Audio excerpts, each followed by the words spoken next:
बिस्मिल्लाहिर्रहमानिर्रहीम। लाखों करोड़ों दरूद सलाम नबी करीम सल्लल्लाहु अलैहि वसल्लम पर। मैं हूँ काशिम नीर एडवोकेट,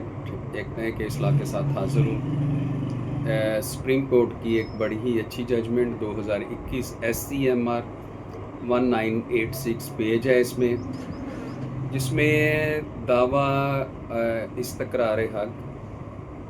डेक्लेरेटरी सूट और कैंसिलेशन ऑफ ए डॉक्यूमेंट, इन दोनों में वजाहत की गई कि दोनों डॉक्यूमेंट्स में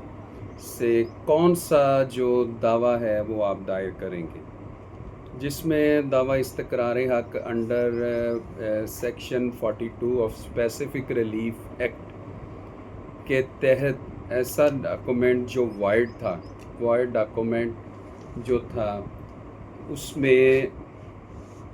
एग्जीक्यूशन ऑफ ए डॉक्यूमेंट जो थी उसको आपने डिनाई किया, और एक ऐसी दस्तावेज़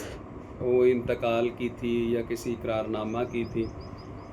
जो किसी धोखाधड़ी, फ्रॉड, तलबीसकारी के नतीजा में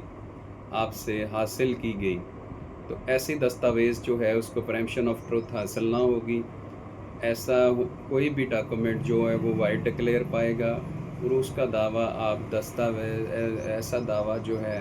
वो दावा इस्तक़रार हक़ declaratory suit under section 42 of specific relief act दायर करेंगे। इसी तरह कैंसिलेशन ऑफ ए डॉक्यूमेंट क्या है? Document was admitted to have been executed,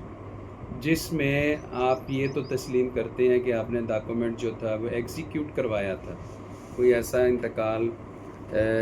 या कोई ऐसी दस्तावेज़ जो किसी प्रॉपर्टी के मुतल्लिका थी वो आपने तैयार तो करवा दी थी,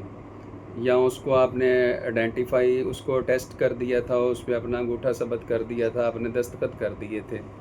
लेकिन ऐसी दस्तावेज़ जो थी वो आपकी रज़ामंदी जो थी वो दाबे नजायज़ अंडर कॉर्शन, किसी धोखाधड़ी, तलबीसकारी, फ्रॉड, आपकी रज़ामंदी जो हासिल की गई वो किसी दाबे नजायज़ की वजह से थी, आपको कोई ब्लैकमेल करके उसकी रज़ामंदी हासिल की गई, या आपको कुछ चीज़ें छुपा के उसकी रज़ामंदी,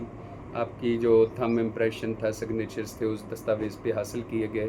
तो ऐसी दस्तावेज़ का under 39 section specific relief act cancellation of a document का आप दावा दायर करेंगे, जिसमें वो दावा जो है वो दस्तावेज़ मनसूख कराने के हवाले से आप अपनी शहादत, अपने बयानात, अपने गवाहान जो हैं इसकी तईद में पेश करेंगे। बहुत शुक्रिया।